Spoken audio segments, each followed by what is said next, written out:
This is frequency 404. What follows is an account from Phoenix, Arizona, June 15th, 2028.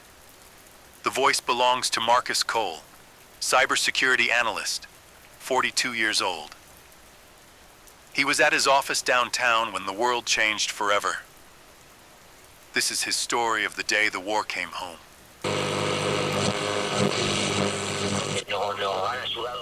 My name is Marcus Cole. I'm recording this because I need someone to know what happened here, what I saw, what we all lived through. It started as a normal day, completely normal. The kind of day you forget about by the time it's over because nothing remarkable happened. Except this day, the remarkable thing was that it started normal at all. I woke up at 6:30. The alarm on my phone pulled me out of sleep with that annoying buzzing sound I've been meaning to change for months. My wife Sarah was already awake, sitting up in bed checking her phone. Morning routine, same as every day. The Arizona sun was already bright through the bedroom window. June mornings in Phoenix start hot and only get hotter. By the time I was out of bed, it was probably already 80 degrees outside. I showered, got dressed, business casual, khakis and a button-down shirt, the uniform of office workers everywhere. Sarah made coffee while I got ready. We moved around each other in that familiar dance of couples who've been married for 15 years. Comfortable, easy, normal. She had the morning news on in the kitchen, the usual stuff. Political arguments, economic reports, a story about a new restaurant opening in Scottsdale. Background noise that I barely paid attention to. I grabbed my coffee, kissed Sarah goodbye, and headed out to my truck. The morning was clear, bright blue sky, not a cloud anywhere. Perfect Arizona weather before the real heat of the day set in. The drive to my office took 25 minutes. I worked for a cybersecurity firm downtown, mid-sized company, about 50 employees. We handled network security for businesses across the Southwest. My job was threat analysis, looking for vulnerabilities, monitoring for attacks, making sure our clients' systems stayed secure. It was good work, stable, well paid, the kind of job that let me provide for Sarah, pay the mortgage on our house in North Phoenix, save a little for retirement, normal middle-class life, normal middle-class dreams. Traffic on the I-17 was typical for a Tuesday morning, steady but moving. I listened to a podcast about cybersecurity trends, industry stuff, keeping up with the field. Half my attention on the road, half on the discussion about emerging threats from state-sponsored hackers. I pulled into the parking garage at 7:45, took the elevator to the third floor, swiped my badge at the door, walked into the office. The place was already half full. Early arrivals at their desks, the hum of computers, the smell of coffee from the break room, fluorescent lights, gray cubicles. The standard office environment that millions of Americans work in every day. My desk was in the corner. Good location.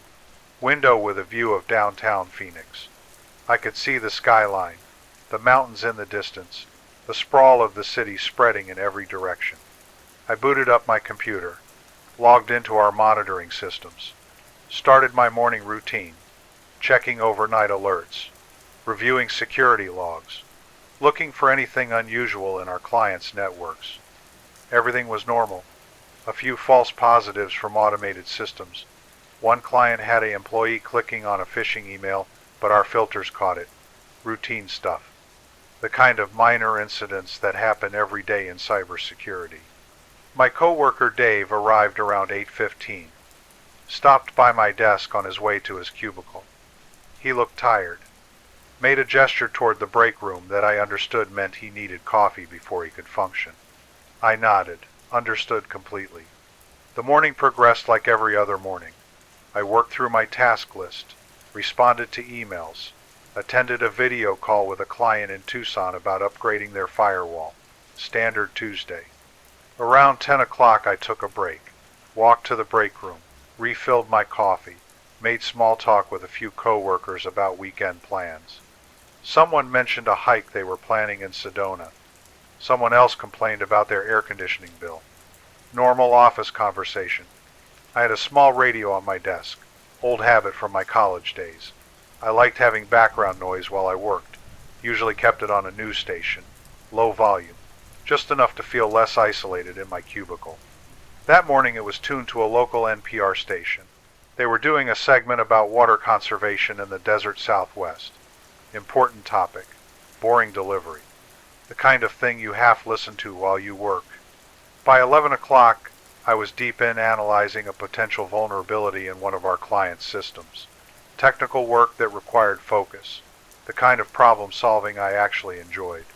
Finding the weak points before someone malicious could exploit them. The office around me had settled into its usual rhythm. Keyboards clicking, phones ringing occasionally. The low murmur of people concentrating on their work. Productive, peaceful, normal. I was reviewing a particularly complex set of network logs when the radio changed. The measured voice of the NPR host cut off mid-sentence. There was a moment of silence, then a different voice, urgent, official. An emergency broadcast, the tone that makes your stomach drop even before you process the words. I stopped working, turned up the volume. Other people in the office were doing the same. The urgent quality of the broadcast had caught everyone's attention. The voice was calm but insistent, delivering information that didn't make sense, couldn't make sense. There had been attacks, multiple attacks, on U.S. military installations, on major cities, coordinated strikes from foreign adversaries. The United States was under attack. Phoenix was listed among the targets. Luke Air Force Base had been hit. The downtown area was at risk. All residents were ordered to shelter in place immediately. Seek the lowest level of any building. Stay away from windows. Await further instructions. This was not a drill. This was an emergency alert. The broadcast repeated. Same words, same urgent tone, same impossible message. I sat at my desk, staring at the radio. Around me, the office had gone completely silent. Everyone frozen. Everyone trying to process what we just heard. Someone's phone rang. The sound was jarring in the silence. They didn't answer it. My mind was trying to catch up. Attacks, military installations, Phoenix targeted, Luke Air Force Base hit. Hit with what? Bombs? Missiles? Nuclear weapons? The questions cascaded faster than I could process them. What did hit mean? How bad was it? Were more attacks coming? Was Sarah safe at home? What should I do? I looked out my window. Downtown Phoenix looked exactly as it had 5 minutes ago. Buildings, streets, blue sky. No smoke, no fire, no visible signs of anything wrong. But the radio was still broadcasting the emergency alert. Still saying Phoenix was under attack. Still saying to shelter immediately. My phone buzzed. A text from Sarah. Just 2 words. What's happening? I didn't know. Couldn't answer. Could only stare at the message while my hands started shaking. Around the office, people were standing up, moving. Some heading for the windows. Some pulling out phones. Some just standing there, paralyzed by information their brains couldn't process. And the radio kept broadcasting, kept repeating, kept saying the same impossible thing. The United States was under attack. Phoenix was a target. Take shelter immediately. The normal Tuesday morning was over, and whatever came next, nothing would ever be normal again. The office exploded into motion. Not literally, but the stillness shattered. Everyone moving at once, grabbing phones, calling loved ones, checking news sites, trying to understand. My manager appeared from his office. A man who usually moved with deliberate calm was now urgent, intense. He raised his voice to get everyone's attention. We needed to evacuate to the basement, now. Company protocol for emergencies. The building had a designated shelter area. We needed to move. People started gathering their things. Phones, wallets, keys. The instinct to grab belongings even when nothing really mattered anymore. I shoved my phone in my pocket, left everything else. My computer still running. Coffee still warm on my desk. Work abandoned mid-task. The hallway filled with people, not just our office. Every floor was evacuating. Dozens of people flowing toward the stairwells, moving fast but not quite running. That strange controlled panic where everyone knows something terrible is happening, but nobody wants to be the first to lose control completely. I tried calling Sarah, pulled out my phone as I moved with the crowd, hit her contact, pressed the phone to my ear. Nothing. No ringing, no connection. Just silence and then a recorded message. All circuits are busy. Please try your call again later. I tried again. Same result. The network was overwhelmed. Everyone in Phoenix trying to call everyone else at the exact same moment. The cellular system couldn't handle it. Had never been designed to handle it. I tried texting instead. Sent a message telling Sarah I was okay, that I was taking shelter at my office building, that I loved her, that I'd get home as soon as I could. The message showed as sending but wouldn't complete. Stuck, waiting for a network connection that might never come. The stairwell was packed. 3 floors of office workers all trying to go down at once. We moved in a slow shuffle, step by step, people pressing against each other, the air getting warmer, stuffier, bodies generating heat in the enclosed space. Someone behind me was crying, quiet sobs that they were trying to muffle. Someone else was on their phone, voice rising in frustration. Still no connection. Still no way to reach the people they needed to reach. My mind was racing, thoughts cascading faster than I could process them. Sarah was home, North Phoenix, about 15 miles from downtown. Was she safe? Had the attacks reached there? Should she evacuate? Where would she go? Did she know what was happening? And what exactly was happening? The broadcast said attacks, plural. Luke Air Force Base. Downtown Phoenix mentioned as at risk. But what kind of attacks? Conventional bombs? Missiles? Nuclear weapons? Nuclear. The word kept circling in my head. Luke Air Force Base would be a strategic target. If this was a real war, a serious war, nuclear strikes would make sense. Take out military capability in the opening moves. But if they used nuclear weapons on Luke, the fallout would spread, would reach downtown, would reach North Phoenix, would reach Sarah. I tried to push the thought away. Couldn't. It kept coming back. The image of a mushroom cloud. The knowledge of what nuclear weapons do to cities. Hiroshima, Nagasaki. The footage everyone's seen. The reality nobody wants to imagine happening to their own city. We reached the basement level. The crowd dispersed into a large open area. Concrete floor, concrete walls, fluorescent lights, storage rooms and mechanical equipment. The guts of the building that office workers never normally see. Our manager was directing people, telling everyone to move away from the stairwell. Spread out, make room for others still coming down. Stay calm, wait for more information. I found a spot against the far wall, slid down to sit on the concrete. It was cool against my back, a small relief in the growing heat of too many bodies in too small a space. The basement was filling up. I counted maybe 200 people. More still coming. Office workers in business casual. A few maintenance staff in uniforms. Everyone looking confused, scared, lost. I tried my phone again. Still no connection. The message to Sarah still showing as sending. I stared at it, willing it to go through, willing the network to connect, willing Sarah to know I was thinking about her. Around me, people were checking news on their phones. Those who could get data connections were reading headlines out loud, others gathering around to listen, fragments of information spreading through the crowd. Attacks confirmed in multiple cities: Washington, D.C., New York, Los Angeles, San Diego, military bases across the country, coordinated strikes, foreign adversaries, war. The word everyone was thinking but nobody wanted to say. War, real war, not the distant conflicts in other countries, not the abstract geopolitical tensions. War here, war now. War that meant bombs falling on American cities. Someone mentioned China. Someone else said Russia. Probably both. The obvious suspects. The adversaries we'd been watching for years. The threats that always seemed theoretical until they weren't.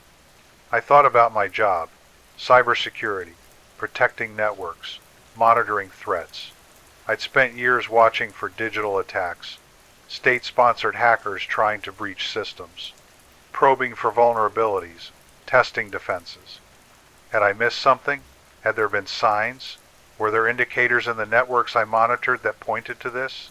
Had I been looking at the wrong threats while the real threat was preparing to launch missiles? The thought was irrational. I knew it was irrational. One cybersecurity analyst at a mid-sized firm wouldn't have intelligence about military strikes. That wasn't my world. Wasn't my access level, wasn't my responsibility. But the guilt gnawed at me anyway. The feeling that I should have known, should have seen it coming, should have warned someone. My manager was talking to the building security team.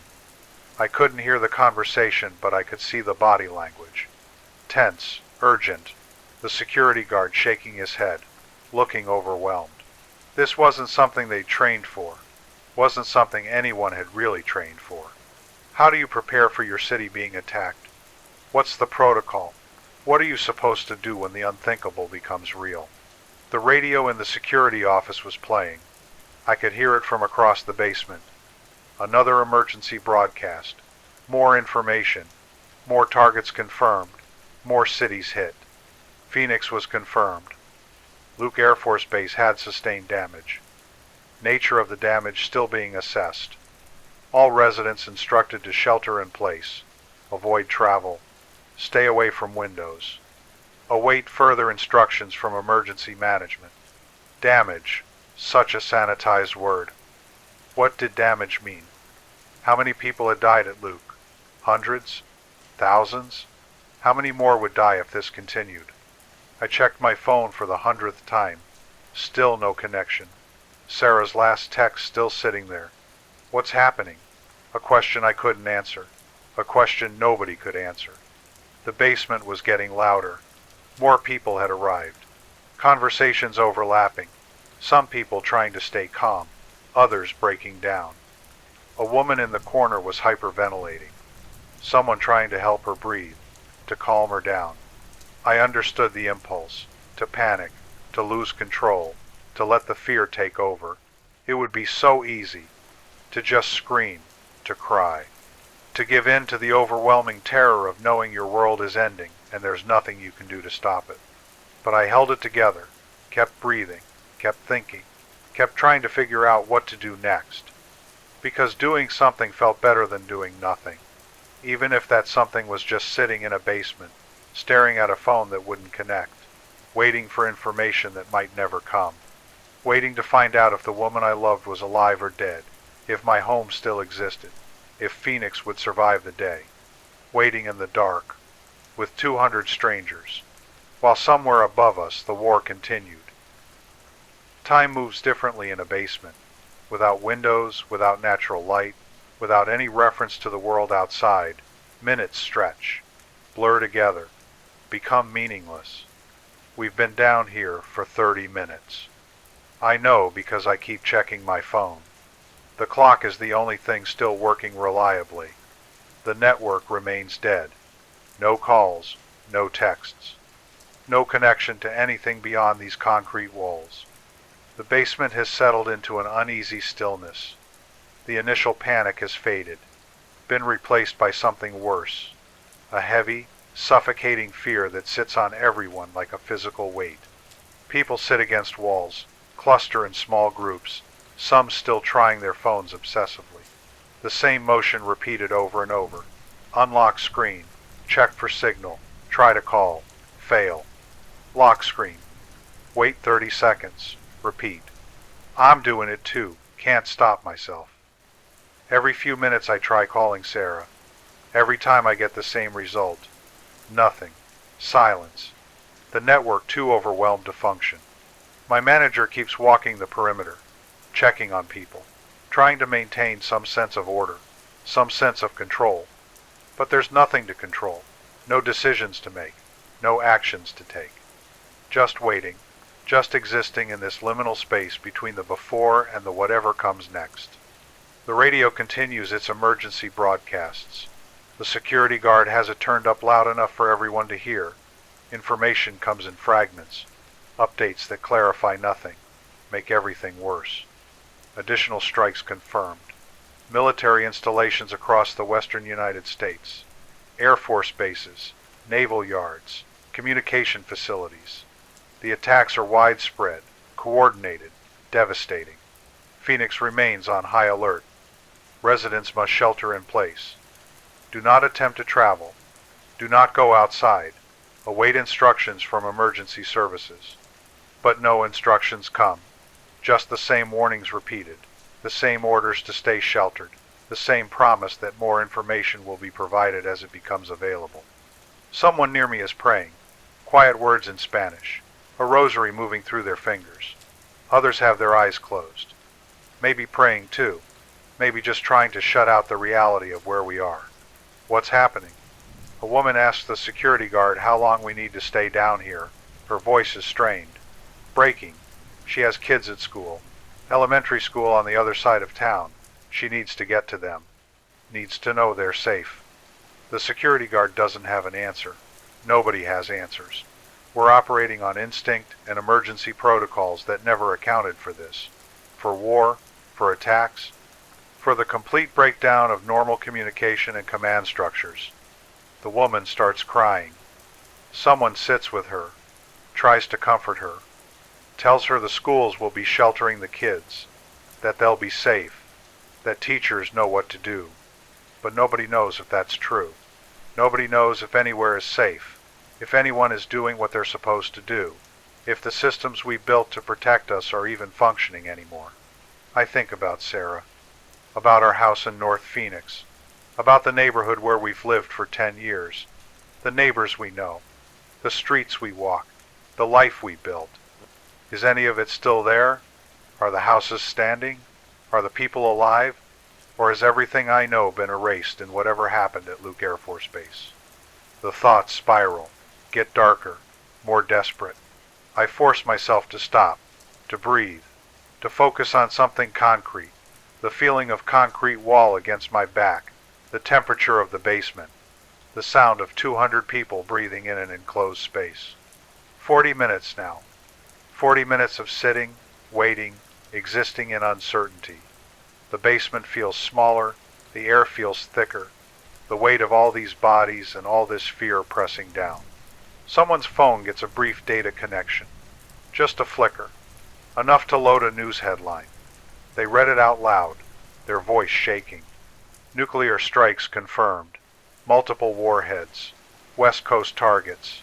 Casualties in the hundreds of thousands. Numbers that don't feel real. Can't be processed. The word nuclear ripples through the basement. People who were sitting stand up. People who were calm start panicking. The woman with kids at school screams. Just screams. Pure terror vocalized. Nuclear. The word we all feared. The worst case scenario. The end of the world scenario. Not conventional warfare. Not limited strikes. Nuclear war.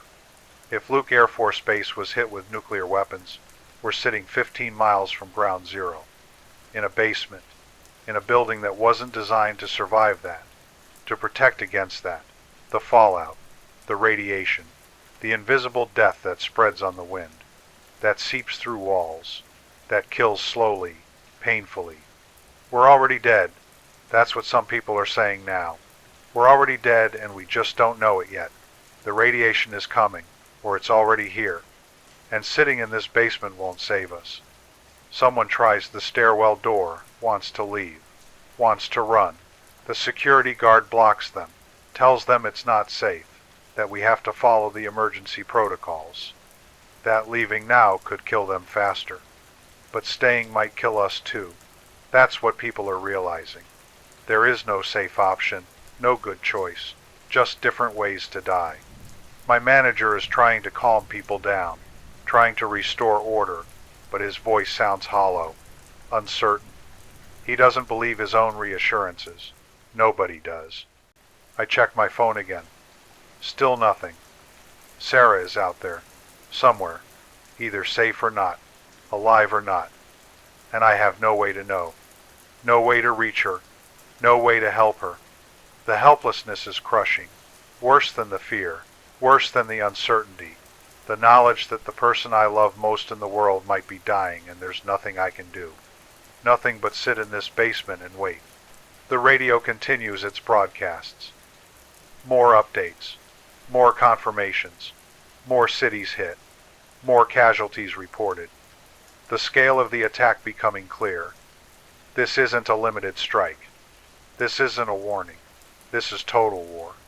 And then, at 43 minutes, something changes. The basement goes quiet, not gradually, all at once, like someone flipped a switch. The conversations stop.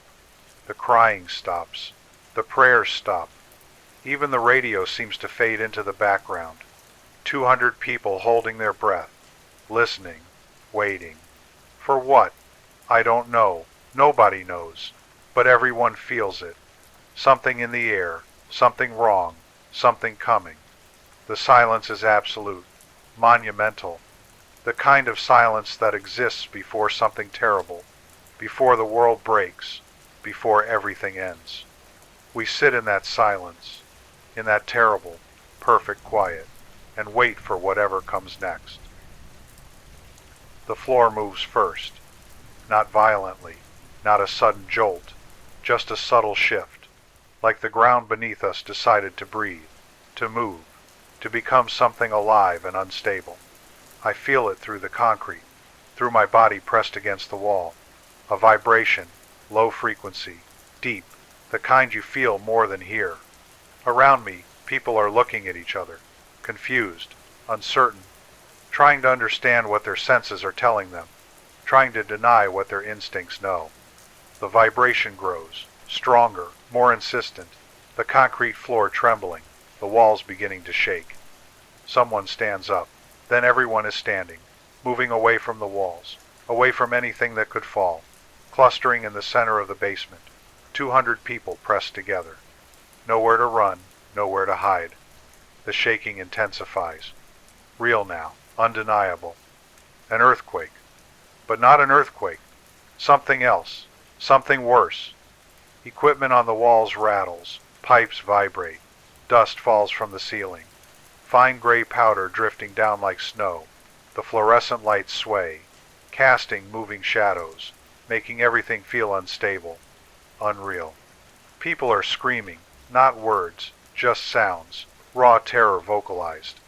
The security guard is shouting something, instructions maybe, but nobody can hear over the noise, over the sound of the building shaking, of concrete grinding against concrete, of a structure being tested beyond its design limits. I'm on my knees. Don't remember dropping. Just suddenly I'm down, hands on the floor, feeling the vibrations through my palms, through my whole body, a rumble that goes on and on, building, growing, becoming something monstrous. The lights flicker, once, twice, then steady again, but the shaking continues. Worse now, things falling. A storage rack toppling over, metal crashing against concrete. Someone screaming that we need to get out, that the building is coming down, that we're going to be buried. But there's nowhere to go. The stairwell door is blocked by the crowd, everyone pressing together, panicking. No order, no control, just survival instinct overriding everything else. And then the sound hits.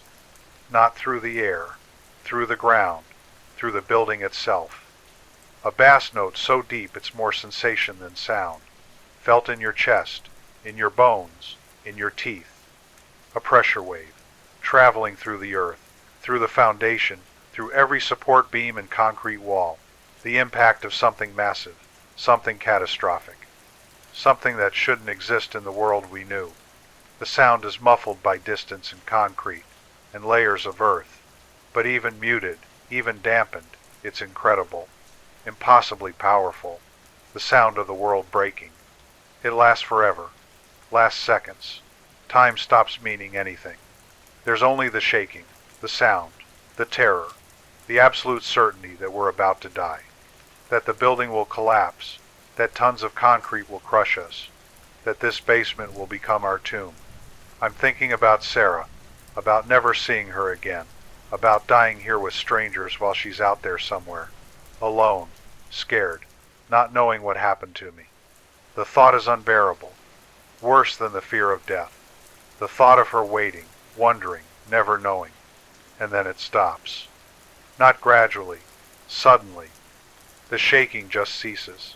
The sound cuts off. The vibrations end.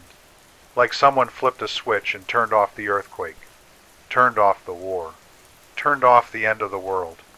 For a moment, nobody moves, nobody breathes. We're all frozen, waiting for it to start again, waiting for the building to collapse, waiting for death. But nothing happens.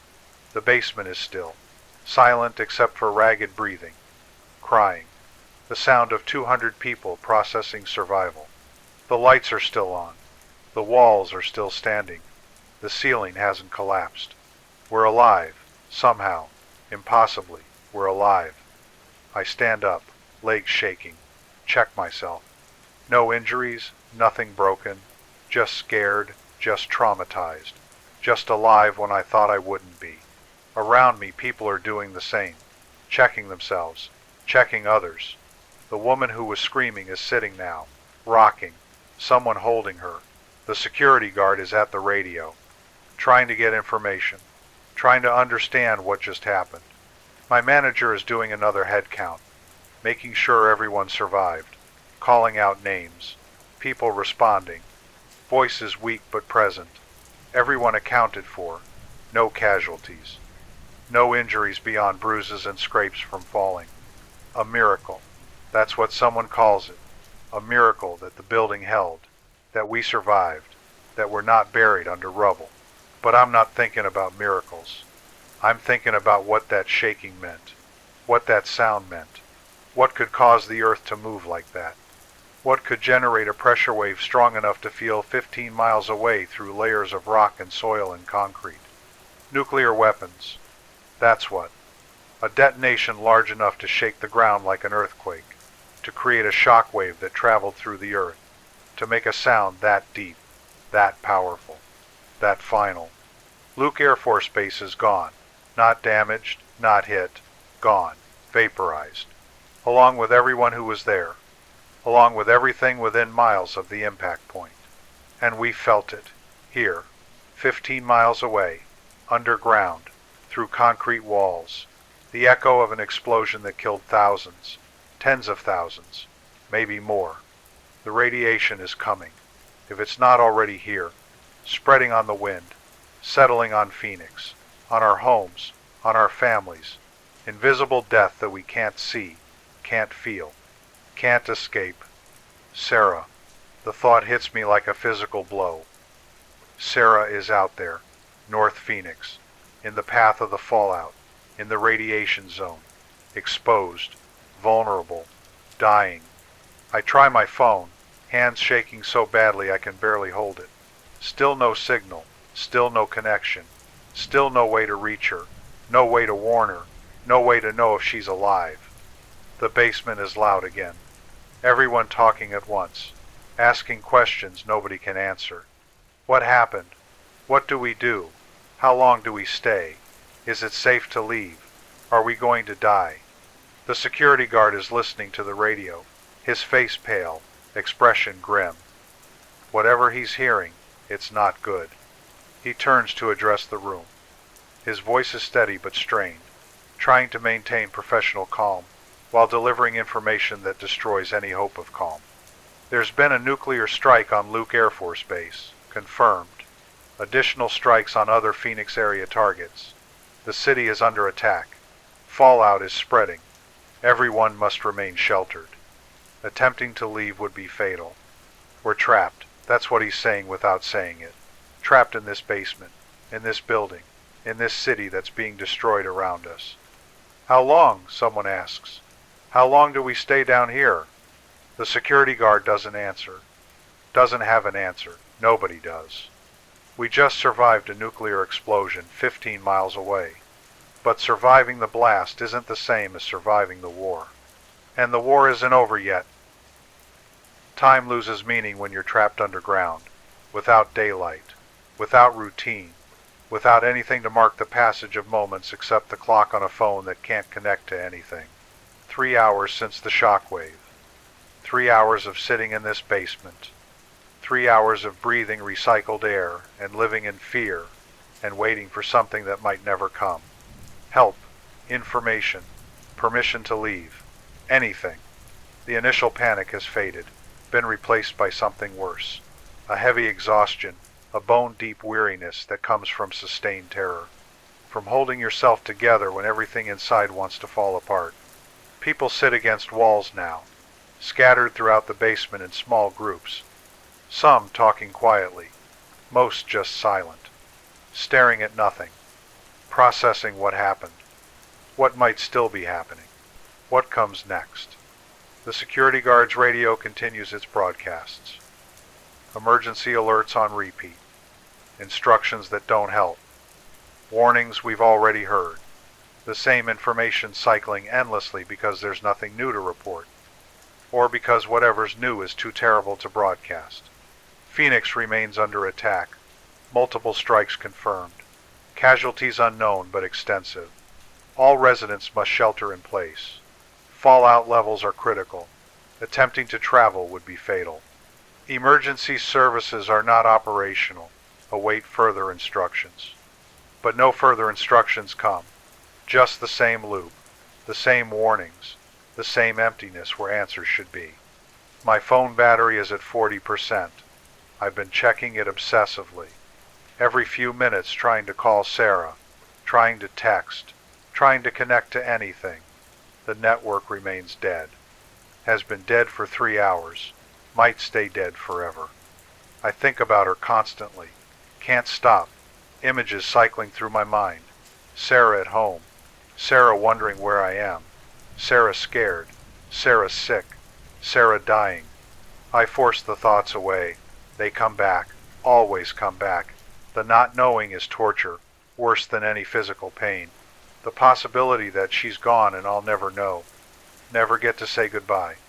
Never get to tell her I tried to get home. That I thought about her every second. The basement is getting uncomfortable. Not physically dangerous yet, but deteriorating. The air is stale, heavy with carbon dioxide from 200 people breathing in an enclosed space. The ventilation system is struggling, or maybe failing. Hard to tell. The temperature has risen, bodies generating heat, the Arizona sun beating down on the building above us. Even underground, even in concrete, the heat seeps through. It's over 90 degrees in here. People are sweating, stripping off jackets and blazers, fanning themselves with papers and folders. Water is becoming a concern. The building has a small break room, a water cooler, a few cases of bottled water in storage. The security guard and my manager have been rationing it. 1 bottle per person. 8 ounces. Not enough, but all we have. I drank mine slowly, made it last. But it's gone now. My throat is dry, lips cracking, the heat and fear and dry air taking their toll. I think about the cases of water in the break room upstairs. So close, so inaccessible, might as well be on another planet. Food isn't an issue yet. Nobody's hungry. Fear suppresses appetite, but eventually we'll need to eat. And there's not much. Some snacks from vending machines, granola bars, chips, office food for office workers who expected to go home for dinner. Nobody expected to be trapped. Nobody prepared for this. Why would we? Nuclear war was theoretical, distant, the kind of thing you see in movies but never experience in reality. Except now it's reality. And we're living it. Trapped in a basement with dwindling supplies and no communication, and no idea how long we need to survive here. The mood has shifted, gotten darker.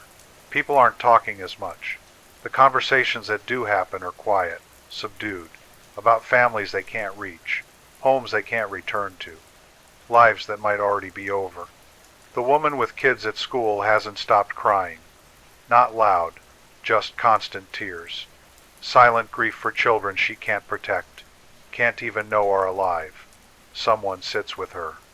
Holds her, but there's nothing to say, no comfort to offer. A man in his 20s is pacing, back and forth across the basement, wearing a path in the concrete. He can't sit still, can't accept being trapped. Every few minutes he goes to the stairwell door, tests it, considers leaving, then backs away. The cycle repeats, trapped by his own survival instinct. My manager has stopped trying to maintain order, stopped giving updates, just sits in a corner, head in his hands, the weight of responsibility crushing him. He's supposed to keep everyone safe, supposed to know what to do, but nobody knows what to do. Nobody's been trained for the end of the world. Dave, my coworker, is near me. We haven't talked much. What is there to say? He has a girlfriend, lives with her in Tempe, about 20 miles from here. He's been staring at his phone for 3 hours, willing it to work, to connect, to let him hear her voice one more time. I understand. I'm doing the same thing. We all are. 200 people with 200 loved ones we can't reach. 200 personal tragedies unfolding in parallel. All of us alone together. The radio reports another explosion, somewhere in Phoenix. Not nuclear, conventional, maybe a secondary target, maybe infrastructure failing, maybe the city tearing itself apart as systems collapse. Nobody reacts. We're beyond reacting, beyond fear, beyond anything except numb acceptance. The world is ending, and we're sitting in a basement waiting for our turn. 4 hours now. 4 hours since the emergency alert. 4 hours since normal ended. 4 hours of waiting, wondering, slowly breaking. The battery on my phone is at 32%. I've been keeping the screen off, conserving power, but it won't matter. Even with battery, without a network, the phone is just a paperweight, an expensive piece of metal and glass that can't do the one thing I need it to do. Connect me to Sarah. Let me hear her voice. Let me know she's alive. But the phone stays silent. The network stays dead. And I sit in this basement, in this tomb, in this waiting room for the end of everything. Hour 5 approaches. The air gets thicker. The mood gets heavier. The hope that anyone's coming to save us fades a little more. We're on our own, trapped, surviving. But for how long, and for what purpose? Outside, Phoenix is dying, or already dead, and we're sitting underground, breathing stale air, rationing water, waiting for permission to leave that might never come, waiting to find out if we're survivors or just the last to die. The radio crackles. Different this time. Not the automated emergency broadcast we've been hearing for hours. Something else. Someone else. The noise in the basement cuts off. 200 conversations stopping mid-sentence. Everyone turning toward the security office, toward the radio, toward the voice coming through the static. It's the president. I recognize the voice immediately. We all do. The voice we've heard in press conferences and State of the Union addresses and campaign rallies. The voice of authority, of leadership, of America. But different now, strained, heavy, carrying a weight that no president should have to carry. The audio is poor, crackling, breaking up. The broadcast infrastructure damaged, the signal weak, but clear enough to hear every word. My fellow Americans, at approximately 11:15 this morning, Eastern Time, the United States came under coordinated attack by forces of the Chinese and Russian governments. Multiple nuclear and conventional weapons were deployed against military installations and civilian targets across our nation. The words hang in the air. Nuclear, multiple, coordinated. The confirmation of what we already knew, what we felt, what we survived, made official, made real. Casualties are extensive. We have lost American cities. We have lost military bases. We have lost hundreds of thousands of our citizens. Brothers, sisters, parents, children. Gone in moments. Taken from us by an act of unprecedented aggression. My hands are shaking. Hundreds of thousands. The number doesn't feel real. Can't be real. But it is. Luke Air Force Base had thousands of personnel. The surrounding areas had tens of thousands of residents. All of them gone. Vaporized. erased. Sarah. The thought pierces through the president's words. Is she part of that number? Is she one of the hundreds of thousands lost? Is our house gone? Our neighborhood? Our life? I want to turn off the radio. Can't bear to hear more. But I can't look away. Can't stop listening. Need to know. Need to understand the scope of what's been done to us. Phoenix, Arizona has sustained multiple strikes. Luke Air Force Base. Davis-Monthan Air Force Base in Tucson. Strategic targets throughout the metropolitan area. The fallout is spreading. Residents are advised to remain sheltered. Emergency services are working to establish safe evacuation corridors. Working to establish future tense, meaning they don't exist yet, meaning we're still trapped, still on our own, still waiting. Around me, people are crying, some silently, some openly sobbing, the confirmation hitting harder than the attack itself. The official acknowledgement that yes, this happened. Yes, your city is gone. Yes, everything you knew is destroyed.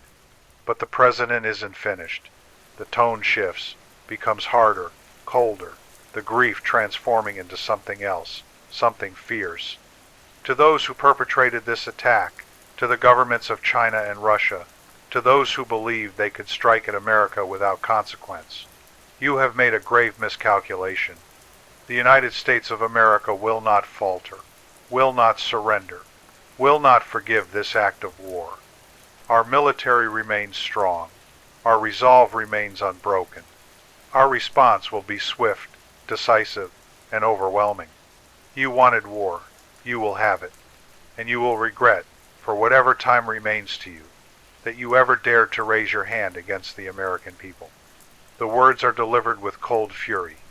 A promise, a threat, a declaration that this isn't over, that the attacks we suffered are just the beginning, that retaliation is coming.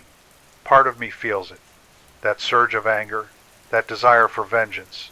They destroyed Phoenix, killed hundreds of thousands, killed Sarah, maybe killed Sarah. The uncertainty is agony. But either way, they deserve to pay, deserve to suffer as we're suffering. But another part of me realizes what those words mean. Retaliation, swift and overwhelming. That means more nuclear weapons, more cities destroyed, more hundreds of thousands dead, Chinese cities, Russian cities, civilians who had nothing to do with this decision, who are just like us, sitting in basements, wondering if their loved ones are alive, waiting to die, the cycle continuing, the violence escalating, the world ending not all at once but in stages, city by city, strike by strike, until there's nothing left but radioactive ash. To the American people, we will survive this, we will rebuild, we will emerge from this darkness stronger and more united than ever before. Do not lose hope, do not give in to despair. Help is coming. Recovery is possible. America endures. The broadcast ends, returns to static. Then the automated emergency alerts resume, the same loop we've been hearing. As if the president's address was just a brief interruption in the regularly scheduled apocalypse. The basement is silent. Everyone processing what we heard. The confirmation, the promise of retaliation, the hollow reassurance that help is coming. Nobody believes it. The help part. We've been sitting here for 5 hours. No help has come. No evacuation. No rescue. Just us and the radiation and the slowly depleting supplies. But the retaliation, that we believe. That makes sense. America doesn't accept attacks without response. Doesn't let enemies strike without consequence. The doctrine of mutual assured destruction wasn't just theoretical. It was a promise. You hit us, we hit you. Everyone dies together. And now we're living it. The promise fulfilled. The doctrine enacted. The end of the world unfolding exactly as planned. A man stands up. Older. Maybe 60. He walks to the center of the basement. Looks around at all of us. His voice is steady. Calm. Almost resigned.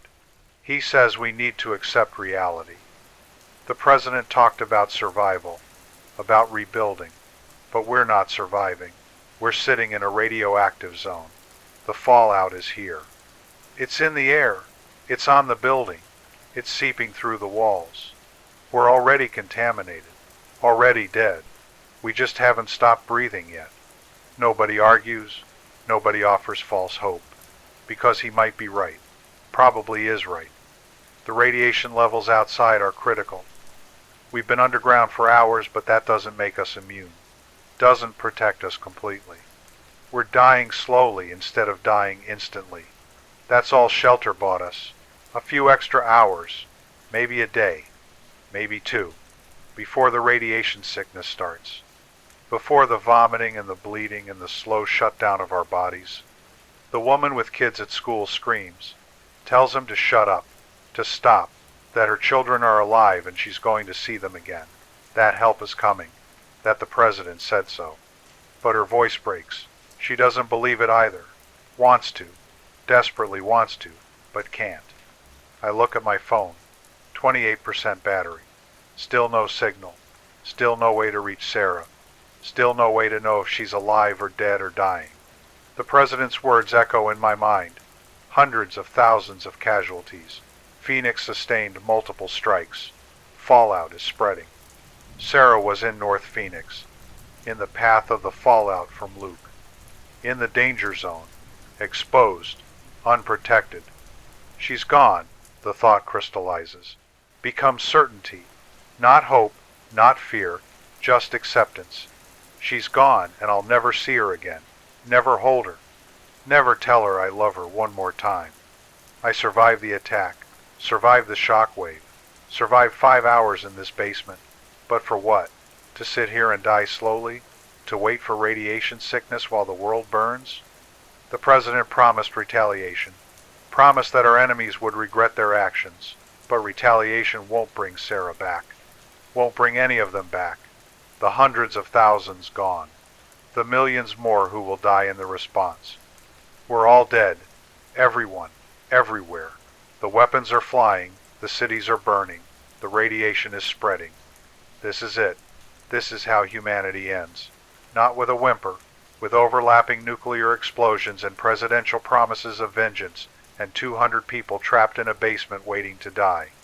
The radio continues its broadcast. Emergency alerts. Instructions for survival. Promises that help is coming. But we know better. We know the truth. Help isn't coming. Survival isn't possible. The world ended 5 hours ago. We're just too stubborn to stop breathing yet. 48 hours. 2 full days in a basement. 2 days of breathing stale air and rationing water and waiting to die. But we didn't die. Somehow. Against all odds. Against all expectations. We survived. The time passed in a blur. Hours blending together. Day becoming night becoming day again without windows to mark the transition. Just the clock on my phone counting down. Battery percentage dropping. Network still dead. Sarah still unreachable. The first 24 hours were the worst. The fear fresh. The hope not yet extinguished. Every hour we expected help. Expected evacuation. Expected something to change. But nothing changed. Just the same emergency broadcasts. The same warnings. The same promises. That help was coming. Eventually. Soon. When it was safe. We ran out of water after 18 hours. The bottles exhausted. The cooler empty. People getting desperate. Thirsty. Some talking about leaving. About taking their chances with the radiation rather than dying of dehydration in a basement. But the security guard held firm. Kept the stairwell blocked. Kept repeating the warnings. Leaving meant certain death. The fallout levels were still critical. We had to wait. Had to trust the system. Had to believe rescue was coming. By the 30-hour mark, people were getting sick. Not radiation sickness. Dehydration. Heat exhaustion. Panic attacks. The woman with kids at school had to be restrained. She tried to force her way to the stairwell, screaming that she needed to get to her children, that she didn't care about radiation, that dying trying was better than dying waiting. They calmed her down eventually, gave her the last of the water, talked her back from the edge. But her breakdown crystallized what everyone was feeling. We were prisoners, trapped by invisible danger, waiting for permission to live or die. The second day was quieter, resignation setting in, energy depleted, bodies shutting down from lack of water and food and hope, people lying on the concrete, not moving, not talking, just existing, waiting for the end. My phone died at the 36-hour mark. Battery finally exhausted. The last connection to the outside world gone. Just a dead piece of metal in my pocket. I kept checking it anyway. Muscle memory. The same motion I'd been repeating for 2 days. Unlock screen. Nothing. Lock screen. Wait. Repeat. But now the screen stayed black. Empty. Final. I thought about Sarah constantly. Wondered if she'd survived. If she'd found shelter. If she was in a basement somewhere like me. Waiting. Hoping. Or if she'd been caught in the open. Exposed to the fallout. Dying slowly while I sat underground unable to help. The not knowing was agony. Worse than thirst. Worse than heat. Worse than fear. The possibility that she was gone and I'd never know. Never get closure. Never get to say goodbye. At the 42-hour mark, the radio changed. Not the president this time. Military. Official. Professional. A colonel giving updates. Real information. Not automated warnings. Evacuation operations were underway. Teams were moving through Phoenix, extracting survivors from shelters. Radiation levels were still elevated but manageable with proper protection. Safe zones had been established outside the fallout area. Transportation was available. Help was coming. Actually coming. Not promises. Not eventually. Coming now. The basement stirred. People sitting up, listening. The first real hope we'd felt in 2 days. Maybe we weren't abandoned. Maybe we weren't going to die down here. Maybe rescue was real. 2 hours later we heard them. Footsteps in the stairwell. Heavy boots. Multiple people. Voices calling out. Asking if anyone was down here. Telling us to stay calm. Help had arrived. The stairwell door opened. Not from our side. From above. They'd come down to us. Found us. Saved us. 3 figures in full protective gear. Hazmat suits. Respirators. The kind of equipment you see in movies about plagues and contamination. Seeing it in person was surreal. Terrifying. Proof that the danger was real. That the air above us was poisoned. But they were here. That's what mattered. They were here and they were getting us out. The lead figure identified himself as Captain Morrison. FEMA disaster response. He explained quickly, efficiently. We'd been in shelter for 48 hours. Long enough for the most dangerous radioactive particles to settle. The air was still contaminated but survivable with protection. They had suits for everyone. Not full hazmat, lighter gear, masks, coveralls. Enough to filter the air, to protect our skin, to get us from here to the transport vehicles. We'd be evacuated to a safe zone, medical screening, decontamination, food, water, communication with loved ones, everything we needed. But we had to move now, move fast, follow instructions exactly. The basement came alive, people standing, moving, following orders. The promise of escape overriding exhaustion, overriding despair. We were getting out, actually getting out. They distributed the protective gear, showed us how to put it on, how to seal the masks, how to move safely. Everything methodical, practiced. They'd done this before, extracted other groups, other basements, other survivors. I pulled on the coveralls, fitted the mask. The air tasted metallic, filtered, strange, but breathable, life-saving. Captain Morrison led us up the stairs, single file, slowly, 200 people climbing from basement to ground level, from shelter to whatever remained of the world above. The stairwell was dark. Emergency lighting only. Some of the floors we passed showed damage, cracked walls, fallen ceiling tiles, but structurally sound. The building had held, protected us, given us time. We emerged into the lobby, or what used to be the lobby.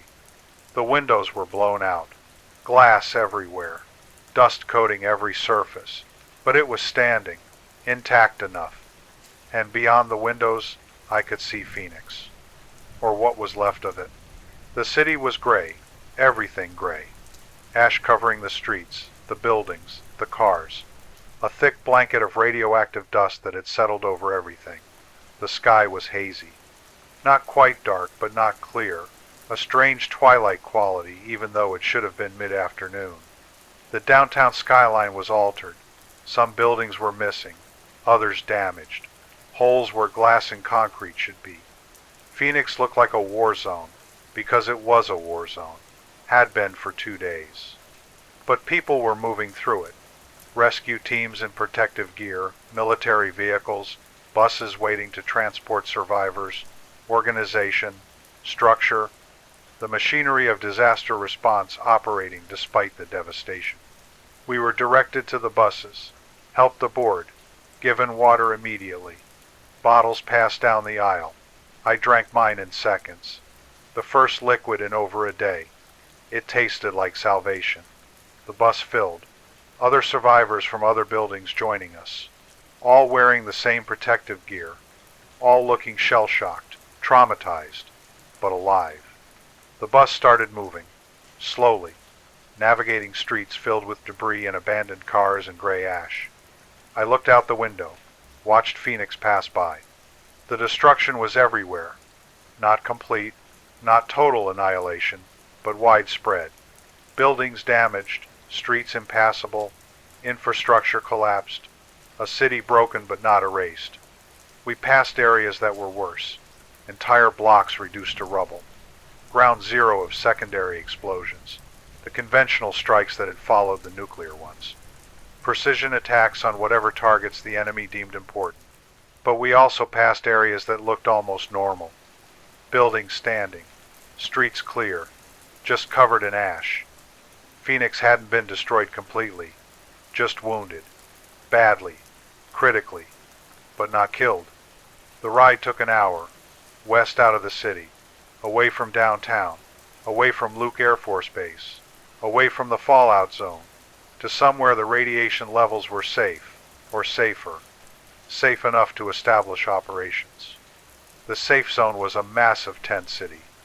Military tents, medical stations, registration areas, thousands of people, survivors from across Phoenix, all converging on this one location, all seeking the same things: food, water, safety, information about loved ones. We were processed through decontamination, stripped of the protective gear, checked for radiation exposure. The readings came back negative, clean. We'd been underground long enough, protected enough. The concrete and soil in 48 hours had saved us. I was given clean clothes, directed to a medical tent for examination, checked for injuries, for dehydration, for shock. The doctor said I was fine, remarkably fine, healthy enough to move to the general population area, to wait for further instructions. I asked about communication, about contacting family. The doctor pointed to another tent, communications hub. They had satellite phones, limited but functional. I could try to reach someone. I walked to the communications tent, my legs shaky, body weak from 2 days without food or water, but moving, alive, hopeful for the first time since the attacks. The tent was crowded, a line of people waiting for phones, all with the same desperate need, to call someone, to hear a voice, to know if anyone they loved had survived.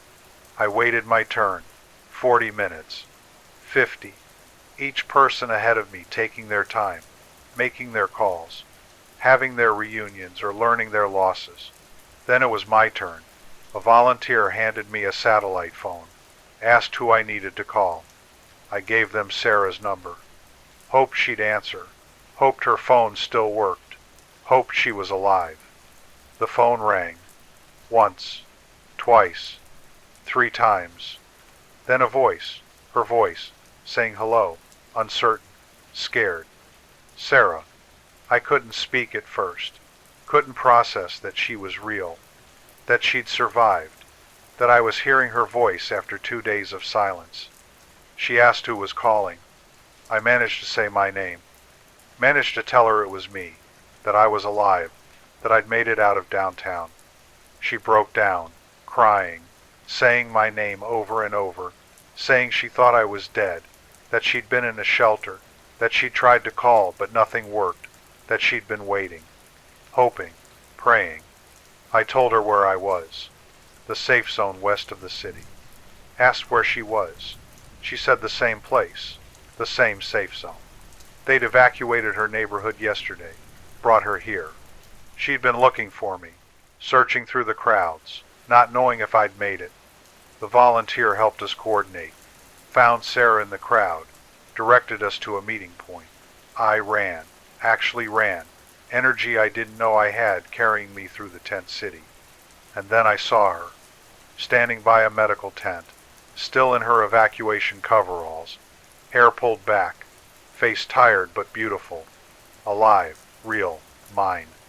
We collided, held each other, both of us crying, both of us shaking, both of us unable to believe the other was real, was here, was safe. I don't know how long we stood there. Minutes, hours. Time didn't matter. Nothing mattered except that we were together, that we'd both survived, that somehow, impossibly, we'd made it through. Eventually we sat, found a quiet corner, held hands, talked, about the 2 days, about the basement, about her shelter in North Phoenix, about the fear and the waiting and the certainty that the other was gone. She'd been at home when the alerts came, ran to a neighbor's house. They had a basement, a real one, deep, concrete reinforced, built by someone paranoid about nuclear war. That paranoia had saved 15 people, kept them safe while Phoenix burned above them. They'd been evacuated yesterday, given protective gear, brought here. She'd been searching for me ever since, going through registration lists, asking volunteers, hoping, losing hope, then hoping again. I told her about the office building basement, about the 200 people, about the shockwave and the president's address, and the 48 hours of waiting, about thinking she was gone, about the agony of not knowing. We cried together, grieved for the city we'd lost, for the people who hadn't made it, for the life we'd had that was gone forever. But we were together. That had to be enough. A loudspeaker announcement interrupted. Everyone to the main assembly area. Important update. Information about the situation. About what came next. We joined the crowd. Thousands of survivors gathering. Waiting to hear. Waiting to understand. A military officer took the stage. General. 4 stars. The kind of rank that meant important information. Real decisions. He spoke clearly, directly, respected us enough to give us the truth. The United States had responded to the attacks. Within 12 hours of the first strikes, American forces had launched a massive counterstrike, nuclear and conventional weapons, targeting military installations across China and Russia, strategic response, proportional but devastating. The enemy casualty count was in the millions. Their military capability degraded by 80%. Their infrastructure crippled. Their cities burning just like ours. But it was over. After 36 hours of escalation, after the world had teetered on the edge of total annihilation, sanity had prevailed. Or maybe just exhaustion. Or maybe just the realization that continuing meant extinction for everyone. China and Russia had agreed to an immediate ceasefire. Unconditional, no negotiations, no demands. Just stop. Stop the killing. Stop the dying. Stop before there's nothing left. The United States had accepted, had ordered all forces to stand down, had stopped the retaliation before it consumed everything. The war was over, 48 hours after it started. 48 hours that had killed millions, destroyed cities, ended the world as we knew it, but stopped. Finally stopped. The general continued. Talked about recovery, about rebuilding, about the long road ahead. Phoenix would survive. America would survive. The world would survive. Different, scarred, traumatized, but alive. I held Sarah's hand, listened to the general's words, felt something I hadn't felt in 2 days. Hope. Not naive hope, not the belief that everything would go back to normal. Normal was gone, dead, buried under radioactive ash. But hope that we could build something new, that we could survive this, that we could have a future even if it looked nothing like the past we'd lost. Sarah leaned against me, whispered that we'd make it, that together we'd survive. That love was enough, had to be enough. I believed her, chose to believe her, because the alternative was giving up, and after surviving 2 days in a basement, after making it through the end of the world, giving up wasn't an option. Phoenix was burning behind us. The war was over. The world had changed forever. But we were alive, together, and that was something. That was everything. My name is Marcus Cole. I survived the day Phoenix fell, the day the world went to war, the day everything changed. I survived because I was underground when the bombs fell, because I waited when waiting seemed impossible, because I believed Sarah was alive even when hope was gone. We lost hundreds of thousands that day, lost cities, lost innocence, lost the world we knew. But we're still here, still fighting, still hoping, still believing that tomorrow might be better than today. The war is over, the rebuilding begins. The future is uncertain, but we're together, and that's enough. It has to be enough. The signal fades, the story ends, but we remain,